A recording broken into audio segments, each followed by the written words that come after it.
भारत रूस की दोस्ती को चुनौती देने वालों को ये खबर जरूर देखनी चाहिए, क्योंकि रूस ने भारत रूस के दुश्मनों के गाल पर जो थप्पड़ जड़ा है उसे बर्दाश्त कर पाना आसान नहीं होगा। दरअसल रूस हर बार की तरह इस बार भी भारत की संयुक्त राष्ट्र सुरक्षा परिषद में स्थायी सदस्यता को लेकर जिद पर अड़ा हुआ है। रूस चाहता है कि Bharat United nation security council में वीटो पावर लेकर बैठे। इसके साथ ही रूस ने G20 शिखर सम्मेलन में विवादास्पद मुद्दों से निपटने में भारत की सफलता को सराहते हुए इसे भारत की विदेश नीति की सच्ची जीत बताया। दरअसल भारत के विदेश मंत्री डॉक्टर जयशंकर इन दिनों रूस के दौरे पर हैं और उन्होंने रूस के विदेश मंत्री सर्गेई लावरोव से मुलाकात कर कई मुद्दों पर चर्चा की। इसके बाद सर्गेई लावरोव का बयान सामने आया।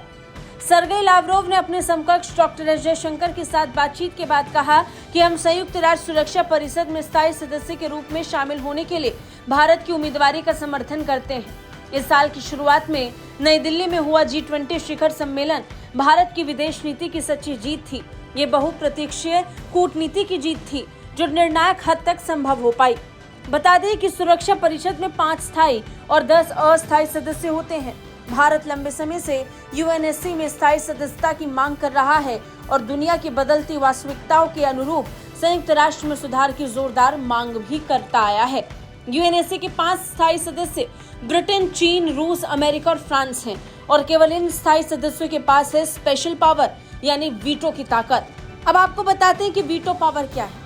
इन 5 स्थायी सदस्यों में से किसी एक ने भी यदि UNSC में नेगेटिव वोट डाला तो प्रस्ताव या निर्णय को मंजूरी नहीं दी जाएगी। यानी अमेरिका, यूनाइटेड किंगडम, चीन, फ्रांस और रूस में से किसी ने भी UNSC में किसी प्रस्ताव पर विपक्ष में वोट डाला तो प्रस्ताव पास नहीं होगा।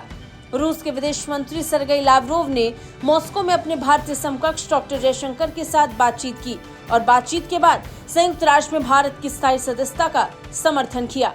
रूस चाहता है कि भारत के पास भी यही ताकत हो। साथ ही उन्होंने G20 सम्मेलन की जमकर तारीफ की। G20 शिखर सम्मेलन में भारत यूक्रेन पर बिल्कुल अलग अलग विचारों वाले देशों को एक साथ लाने में कामयाब रहा था और इसी की तारीफ रूस ने की। G20 घोषणा पत्र में यूक्रेन के खिलाफ युद्ध के लिए रूस की सीधी आलोचना करने से परहेज किया गया था, इसलिए इसे मेजबान भारत के लिए महत्वपूर्ण कूटनीतिक जीत बताया गया। ब्यूरो रिपोर्ट, भारत तक।